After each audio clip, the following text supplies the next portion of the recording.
பாஜக மாநாட்டில் பார்த்தீங்கன்னா அண்ணாமலையும் நயனாரும் ஒரே மேடையில் நடனமாடிய காட்சியெல்லாம் பார்க்க முடியுது. டான்ஸ் எல்லாமா? ஆமா, டான்ஸ் எல்லாமே ஆடினாங்க. அல்டிமேட்லி இதை பாருங்க, ரெண்டு பேருக்கும் கட்சி முக்கியம். கட்சிக்கு அண்ணாமலை. இப்ப நாளைக்கே வந்து இன்னொரு மீட்டிங்ல வந்து நயனார் தனியா இருப்பாரு, இன்னொரு இடத்துல அண்ணாமலை தனியா இருப்பாரு. பாத்தீங்களா, நேற்று டான்ஸ் ஆனாங்க, நீ புரிஞ்சுட்டாங்க அப்படின்லாம் சொன்னீங்கன்னா அது உங்களுடைய வைத்தறிச்சல் தான் சொல்லணும். நயனார் வந்து ஆரம்பிச்சிட்டாரா சார்? அவர் மேடையிலே ஒரு அறிவிப்பு போட்டிருக்காரு, நானும் அண்ணாமலையும் அரசியல் ஆட்டத்தை துவங்கி விட்டோம் அப்படின்ற போல சொல்லியிருக்காரு. எதுக்காக வந்து இந்த கூட்டணிக்கு வந்தாங்க? திமுகவை அகற்ற வேண்டும். 2016 இருந்து 2021 காலகட்டத்தில் திமுக என்னென்னலாம் பண்ணாங்களோ அதை இவங்க பண்ணணும். உங்களோட பழைய தங்க நகைகளை விற்க, அடகு வச்ச தங்க நகைகளை மீட்டு நியாயமான விலைக்கு விற்க இப்பவே GNR கோல்டு ட்ரேடர்ஸ்க்கு கால் பண்ணுங்க. என்னதான் வந்து கூட்டணி உறுதியாக இருந்தாலும் அண்ணாமலை அப்படின்றவர் வந்து இன்னைக்கு எம்எல்ஏவா சட்டசபைக்குள் வருவதை கூட இருக்கவங்களே விரும்ப மாட்டாங்க. கூட்டணிக்காக கஷ்டப்பட்டதே அவர் தானே. போயிட்டு அந்த அமித்ஷாவோட வாரத்துல 2 நாள் 3 நாள்லாம் போயிட்டு அவங்க இருந்து பார்த்தாரு. ஆனாலும் அண்ணாமலை ஒரு சக்தியாக இங்க வளர்வதை பாஜக இருக்கவங்களே ஏத்துக்க மாட்டாங்க அப்படின்னு சொல்லுவோம் ஒரு சிலர்.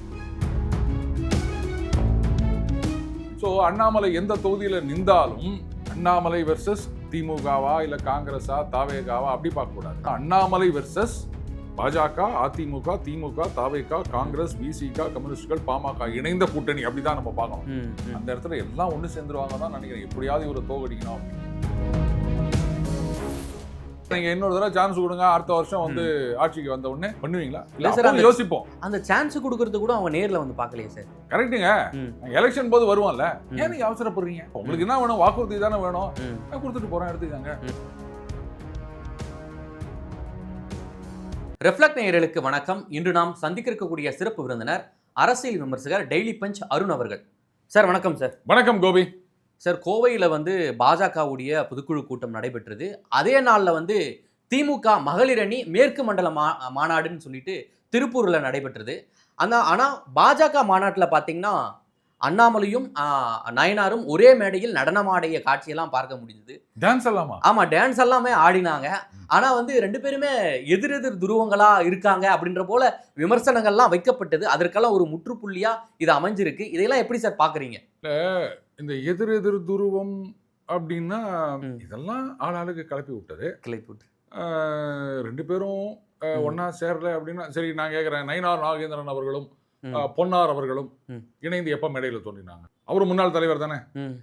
தமிழ் சேவங்க இருக்காங்களா, அவங்களும் முன்னாள் தலைவர் தானே. சார் என்ன சார் அவங்க 2 பேரும் பெருசா ஒன்னா சேர்ந்து பேசலையே, அவங்க 2 பேருக்கும் ஏதாவது சண்டை அப்படின்னு யாராவது கேட்டோமா? இல்ல, சமீபகால நிகழ்வுகள்லாம் அப்படிதானே சார் இருந்தது.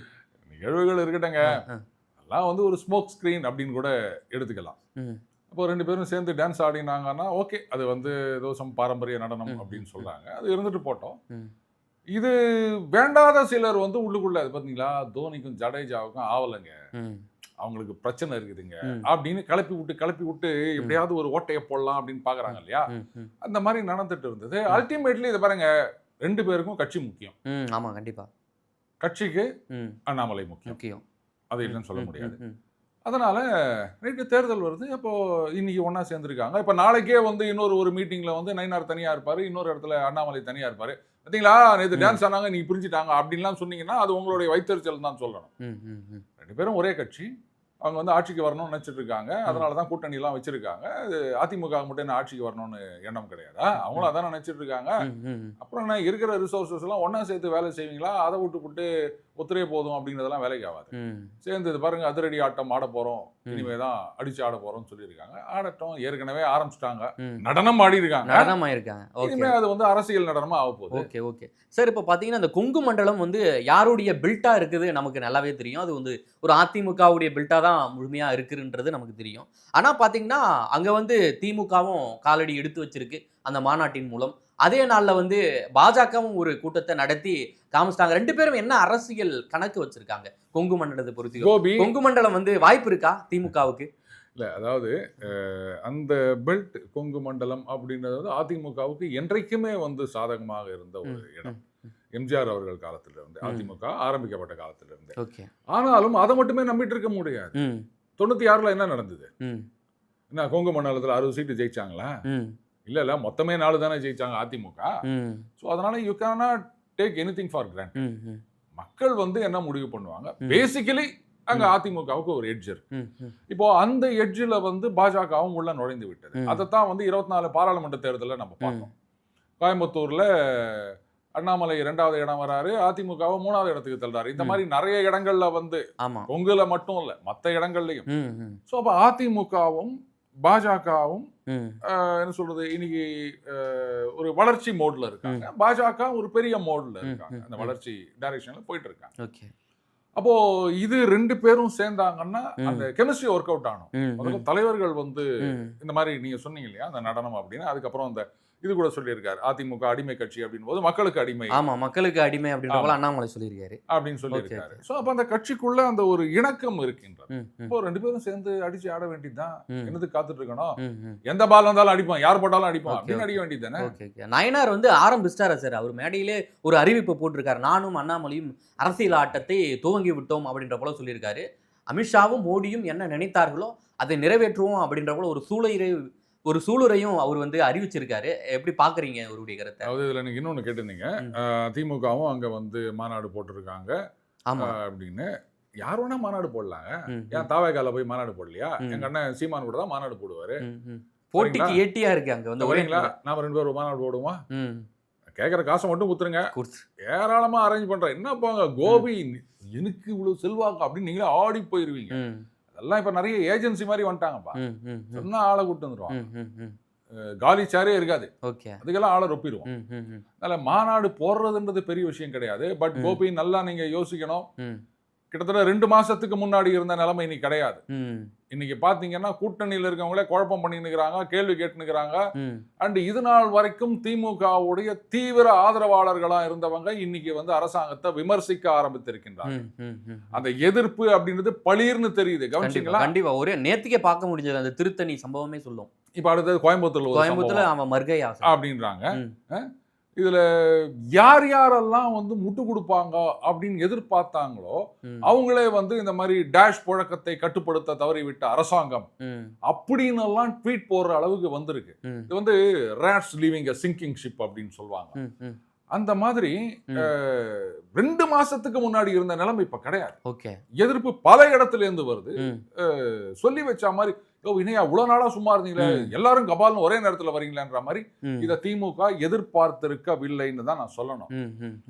இதுல இந்த காங்கிரஸ்ல இருந்து ஒருத்தர் வந்து ஏதோ கடன் அதிகமாயிடுச்சு அப்படின்னு போட்டிருந்தாரு. ஆமா, உடனே எல்லாம் படபடன்னு அப்படி பண்ணிட்டீங்க அது இது அப்படின்னு. ரைட்டு, நாங்க வந்து அது என்னது, ஆமா கடன் வாங்கினா என்ன உங்ககிட்டயா வாங்கினோம், நீங்களா கட்ட போறீங்க அப்படின்னு வேற ஒரு பொருளாதார மேதை கேட்டாரு. அப்படியா? அப்ப அரசாங்கம் எவ்வளவு வேணா கடன் வாங்கலாமா? இது தெரியாம போச்சு ட்ரம்ப்புக்கு, வெனிசுவேலா இல்ல மற்ற நாடுகள்ல இருக்கவங்களுக்கு தெரியாம போச்சு. யூரோப்பியன் யூனியன்ல இருக்கவங்க எல்லாம் முட்டா பயிலுவ போல இருக்கு. இத்தனை % மேல கடன் வாங்க கூடாது, இவ்வளவு ரூபாய்க்கு மேல கடன் வாங்க கூடாது, கடன் வாங்கினா நாடு நாசமாயிரும்னு மூட நம்பிக்கையோட இருக்காங்க. இங்க இருக்கிற நம்ம பொருளாதார மேதை தமிழ்நாட்டுல இருக்காரு பாருங்க, அவருக்கு தான் தெரிஞ்சிருக்கு. எவ்வளவுனா கடன் வாங்கட்டும், என்ன உங்ககிட்டயா வந்து இல்ல கடன் வாங்கினே போயிருந்தாங்க. இப்போ வந்து தமிழ்நாட்டுடைய கடன் நிலவரம் பாத்தீங்கன்னா 10 லட்சம் நெருங்கிடுச்சு. 1.30 லட்சம் கோடி அப்படின்ற அளவுக்கு கடனை வாங்கியிருக்காங்க. இதெல்லாம் யார் மேல சுமையா போகும் அதை நினைக்கிறாங்களா? அதைத்தான் அவர் சொல்லிட்டாருல, நான் உங்களே வந்து கடன் கேட்க போறாங்களா? அதாவது சீமான் சொன்னாரு நான் மஞ்சக்கரதாசி கொடுத்துருவேன் அப்படின்னாரு. இதை டீசெண்டா கேட்கிறாரு. உங்களுக்கு அதுக்கு சம்மந்தமே இல்லை. யாரு? ஜனங்களை பார்த்து சொல்றாரு. அவங்க கடன் வாங்கிட்டு தான் போகும். நாங்க வந்து 30 வருஷம் வச்சு செய்ய வேண்டியதை இப்பவே செய்யறோம். அதான் யூரோப்பியன் யூனியன்ல இருந்து உர்சுலா வேண்டர்ல இருந்து எல்லாத்தையும் கூட்டிட்டு வந்து இங்க பாடம் எடுத்துட்டு போக சொல்லணும். அப்பேற்பட்ட பொருளாதார புலிகள் நம்ம ஊர்ல இருக்காங்க. எதுக்கு கடன் வாங்குறீங்க? சர்ப்ளஸ் அப்படி வரணும், டெபிசிட் பட்ஜெட். இந்த கடன் வாங்கி நீங்க என்ன பண்றீங்க முதல்ல அதை சொல்லுங்க. இந்த அந்த சமக்ர சிக்ஷா ஏதோ 2000 கோடி கரெக்டா? அவங்க என்ன சொல்றாங்க, அந்த பங்கார் ஒரு பேக்கேஜ், இந்த ஸ்கீமை எடுத்துக்கிட்டீங்கன்னா அந்த ஸ்கீமுக்கான காசு கொடுக்கணும், அந்த ஸ்கீம் வேண்டாம்னா அதுக்கான காசு கொடுக்க முடியாது, அவ்வளவுதானே அப்படின்றாங்க. அதுக்கு நம்ம இவ்வளோலாம் பேசி நிற்கிறோம். இந்த மகளிர் உரிமை அதுக்கு எத்தனை 1000 கோடி செலவு பண்ணிட்டு கேட்டா அது பாருங்க. அதெல்லாம் மாசுக்கு 1000 ரூபா கொடுத்ததுனால அவங்க பொருளாதாரம் அப்படியே குப்புன்னு உயர்ந்துருப்பாங்க. ஏதாவது ஒரு எக்ஸ்ட்ரா செலவு ஆக போகுது, புரியுதுங்களா?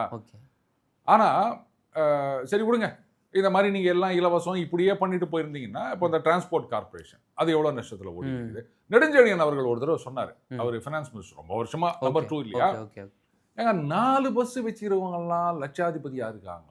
கவர்மெண்ட்ல ஆயிரக்கணக்கில் பஸ் வச்சுன்னு நாங்கள் லாஸ்ட்ல ஓட்டி நிற்கிறோமே, எனக்கு ஏன்னே புரியல அப்படின்னாரு. இன்னி வரைக்கும் யாருக்கும் புரியல. புரியுதுங்களா? இப்போ அந்த 12,000 கோடி அப்படின்றத நீங்க வந்து ப்ரொடக்டிவா எங்கேயாவது இன்வெஸ்ட் பண்ணீங்கன்னா, அப்போ அது 12,000 கோடின்றது எவ்வளவு பெரிய அமௌண்ட். கண்டிப்பா. அதை நீங்க வந்து ஒரு 4-5 தொழிற்சாலைகள் ஆரம்பிக்கிறீங்க, இல்ல வந்து இந்த விவசாய பொருட்கள் அதுல வந்து மதிப்பு கூட்டுதல் அந்த மாதிரி ஏதாவது பண்றீங்க. இப்படின்னா எத்தனை ஆயிரக்கணக்கான பேருக்கு வேலை கிடைக்கும் போது, நிரந்தர வருமானம். இந்த மாதிரி நீங்க தொழிற்சாலைகள் ஆரம்பிக்கும் போது 1000 ரூபாய் 10,000 ரூபாய் 15,000 சம்பளம் வரும் அவனுக்கு. ஆமா, அதை தானே நாம பண்ணணும். இப்போ வந்து இந்த காம்படிட்டிவ் பாப்புலிசம், 1000 ரூபாய் கொடுக்குறீங்களா, நாங்க 2000, அடுத்த எலெக்ஷனுக்கு உடனே 2000 ரூபான்னு வாங்க, உடனே இன்னொரு 2,500 ரூபாய், இப்படி ஏலம் போட்டினே இருக்குது. இதெல்லாம் கிட்டத்தட்ட ஆரம்பிச்சு வச்சது அந்த ஊரை ஏமாத்திட்டு தெரிஞ்சு அந்த அரவிந்த் கெஜ்ரிவால்னு சொல்லலாம். சரி, இது ஒரு பக்கம் இருக்கு. அந்த நாயனார் சொல்லியிருந்தாரு, அது என்ன அரசியல் ஆட்டம் ஆல்ரெடி கேட்டிருந்தேன். அவரும் அண்ணாமலையும் சேர்ந்து ஒரு அரசியல் ஆட்டத்தை ஆடப்போகிறோம், அமித்ஷாவும் மோடியும் என்ன நினைத்தார்களோ அது வந்து தமிழ்நாட்டில் நிறைவேறும் என்று சூளுரை போட்டிருக்காரு. சிம்பிள் கோபி, எதுக்காக வந்து இந்த கூட்டணிக்கு வந்தாங்க? திமுகவை அகற்ற வேண்டும், எங்க என்டிஏ வந்து ஆட்சியில் அமர வேண்டும் தானே? ஆமா. சரி, அப்போ வந்து ஆட்டம்னா என்ன? Very simple. நீங்க என்ன பண்ணுங்க, 2016 இருந்து 2021 காலகட்டத்தில் திமுக என்னென்னலாம் பண்ணாங்களோ அதை இவங்க பண்ணணும். எதிர்கட்சியா தானே பண்ணணும். அந்த 5 வருஷத்து பேப்பரை புரட்டி பார்த்தாலே தெரியும் அவங்க என்னென்ன மாதிரி போராட்டம்லாம் பண்ணாங்க, என்னென்ன மாதிரிலாம் அரசாங்கத்துக்கு வந்து ஒரு செக் வச்சாங்க, ஒரு நெருக்கடி கொடுத்தாங்க அப்படின்னு. சோ அத ஃபாலோ கொடுத்தாங்க, தூய்மை பணியாளருக்கு வாக்குறுதி கொடுத்தாங்க. ஆனா கடைசி அதை நிறைவேற்றாமலே வந்து ஒரு செக் வச்சாங்க. சரிங்க, நீங்க இன்னொரு தடவை சான்ஸ் கொடுங்க, அடுத்த வருஷம் வந்து ஆட்சிக்கு வந்த உடனே பண்ணுவீங்களா? இல்ல சார், யோசிப்போம். அந்த சான்ஸ் கொடுக்கறது கூட அவங்க நேர்ல வந்து பார்க்கலையே சார். கரெக்டுங்க. எலெக்ஷன் போது வருவோம்ல, ஏன் நீங்க அவசரப்படுறீங்க? எலெக்ஷன் ஒண்ணு எத்தனை மாசம் இருக்குது, அப்ப வருவோம், மறுபடியும் வாக்குறுதி கொடுப்போம். உங்களுக்கு என்ன வேணும்? வாக்குறுதி தானே வேணும், நான் கொடுத்துட்டு போறேன், எடுத்துக்காங்க. கேட்டா தேதி போட்டோமா அப்படின்னு கூட சொல்லலாம். பட் இந்த தடவையாவது வந்து தேதி போட்டு கேட்கணும். பாருங்க, தேதி போடும்போது வருஷத்தையும் போட சொல்லுங்க. சும்மா வந்து ஜூன் 18 சொல்லிட போறாங்க. எந்த வருஷத்து ஜூன் 18 சொல்லணும், அதுவும் ஞாபகம் வச்சு. சார், அதே போல பாஜக முன்னாள் தலைவர் அண்ணாமலை வந்து தேர்தலில் நிப்பீங்களா அப்படின்ற போல ஒரு கேள்வி எழுப்பும்போது, இல்ல நான் நிக்க மாட்டேன், டெல்லிக்கு ரொம்ப தூரம் இருக்கு அப்படின்ற போல ஒரு விமர்சனத்தை வச்சிருக்காரு, ஒரு பதிலை கொடுத்திருக்காரு. அவர் என்ன நினைச்சிட்டு இருக்காரு சார்? அவர் என்ன நினைக்கிறான்னு தெரியாது. பட் நான் நினைக்கிறது என்னன்னா, அவர் இந்த தேர்தலில் நிக்க வேணாம் அப்படின்னு. ஏன்னா அவரை வந்து இவங்க எல்லா பகுதிகளிலும் பிரச்சாரத்துக்கு உபயோகப்படுத்த வேண்டும். என்னதான் வந்து கூட்டணி உறுதியாக இருந்தாலும் அண்ணாமலை அப்படின்றவர் வந்து இன்னைக்கு எம்எல்ஏவா சட்டசபைக்குள் வருவதை கூட இருக்கவங்களே விரும்ப மாட்டார்கள். இதுக்கு மேல நான் அதை வந்து விவரிக்க விரும்பவில்லை. சோ அதனால அந்த விஷயத்துல பாத்தீங்கன்னா, கூட்டணிக்காக கஷ்டப்பட்டதே அவர் தானே. போயிட்டு அந்த அமித்ஷாவோட வாரத்துல 2 நாள் 3 நாள்லாம் போயிட்டு அவங்க இருந்து பார்த்தாரு. எல்லாம் கரெக்டுங்க. ஆனாலும் அண்ணாமலை ஒரு சக்தியாக இங்க வளர்வதை பாஜகவில் இருக்கவங்களே ஏத்துக்க மாட்டாங்க அப்படின்னு சொல்லுவோம் ஒரு சிலர். அதிமுக, திமுக, தாவேகா இவங்கெல்லாம் ஏத்துப்பாங்களா? ஏன்னா அண்ணாமலை ஒரு சக்தியாக வளர்ந்து பாஜகவையும் வந்து அவர் பெருசா வளர்த்து கொண்டு போனார் அப்படின்னு சொன்னா இங்க இருக்கிற மற்றவங்களுக்கு எல்லாம் சிக்கல், பல கட்சிகளுக்கு சிக்கல். அதனால அவரை எப்படியாவது டம்மி பண்ணணும் தான் எல்லாருமே நினைப்பாங்க. அவங்க சொந்த கட்சியில இருக்குங்க சில பேரே இந்த மாதிரி நினைக்கிறாங்கன்னு சொல்றாங்க. அப்புறம் மற்ற கட்சியில எல்லாம் சும்மா விட்டுருவாங்களா? சோ அண்ணாமலை எந்த தொகுதியில நின்றாலும் அண்ணாமலை வெர்சஸ் திமுகவா இல்ல காங்கிரஸா தாவேகாவா அப்படி பார்க்க கூடாது. எப்படி ஆகும்னா அண்ணாமலை வெர்சஸ் பாஜக, அதிமுக, திமுக, தாவேகா, காங்கிரஸ், விசிக, கம்யூனிஸ்டுகள், பாமக இணைந்த கூட்டணி, அப்படிதான் நம்ம பார்க்கணும். அந்த இடத்துல எல்லாம் ஒண்ணு சேர்ந்துருவாங்க தான் நினைக்கிறேன், எப்படியாவது இவரை தோகடிக்கணும் அப்படின்னு. அதனால இது வேண்டாம், மற்ற தொகுதிகளில் அவர் ஃப்ரீயா பிரச்சாரம் பண்ணணும், அதுதான் என்னுடைய கருத்து. பட் அவங்க என்ன முடிவு எடுப்பாங்க, கட்சியில என்ன நினைப்பாங்க, அதெல்லாம் எனக்கு தெரியாது. சார், இப்போ வந்து தமிழ்நாட்டில் இண்டி கூட்டணி வந்து அவருடைய பேஸ் வந்து ஆட ஆரம்பிச்சிருச்சா? ஏன்னா ப. சிதம்பரம் வந்து முதலமைச்சரை சந்தித்து வந்த பிற்பாடு பல மாற்றங்கள் ஏற்பட்டதா தகவல் வெளியாகுது. கூட்டணியில் பங்கு அப்படின்ற பேச்சுக்கே இடம் கிடையாது அப்படின்ற போல திமுக கட் அண்ட் ரைட்டா ஸ்லாட் அடிச்சுட்டு இருக்காங்க. இது எப்படி சார் பாக்குறீங்க? இந்த தைரியம் காங்கிரஸ்க்கு இல்லையே. மந்திரி சபையெல்லாம் இடம் கிடையாதுங்க, நீங்க சப்போர்ட் மட்டும் கொடுங்க அப்படின்னு அவங்களால சொல்ல முடியுதா? ஏந்து டெல்லிக்கு போயிட்டு என்ன போர்ட்போலியோ வேணும்ன்றது முதற்கொண்டு நம்ம கேட்டு வாங்கிட்டு வந்தோம்ல, அந்த மாதிரி ஏன் இங்க முடியல அப்படின்னா, இங்க வந்து ரெய்டு விட்டு சீட்டு கேட்டாங்க, ஆனா தோத்து போய் நின்றாங்க. எப்பவுமே கூட்டணியிலேயே நீங்க சேர்ந்துட்டு காலங்காலமா இருக்கீங்கன்னு வச்சுக்கோங்களேன், உங்க கட்சி வளராது.